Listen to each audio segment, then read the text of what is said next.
এই যে ফলটা দেখতে পাচ্ছ, এইটার নাম অ্যাভোকাডো। এটা আমি কখনো খাইনি, আজকেই প্রথম খাচ্ছি। মা এটা কেটে দেবে, খাবো। ভেতরটাও কেমন আর টেস্টটাও কেমন তোমাদেরকে দেখাবো। তো চলো দেখতে থাকো।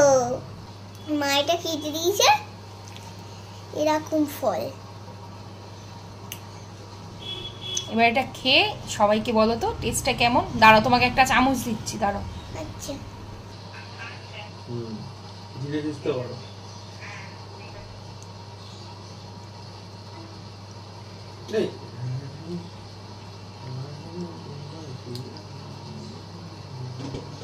খুব টেস্টি না, অতটা টেস্ট না। তোর মুখটা তো দেখে মনে হচ্ছে অতটা টেস্টি নয়। না, ভালো না। ভালো না? আমি এটা শুনেছিলাম অতটা টেস্ট নেই, কিন্তু এটা খুবই উপকারী, ভিটামিনে ভরপুর। এইটা তো খেতে ভালো না, কিন্তু মা তো বলছে এটা খাওয়া উপকারী। কিন্তু আমার তো ভালো লাগছে না এটা খেতে, কিন্তু কি হবে, খেতেই হবে।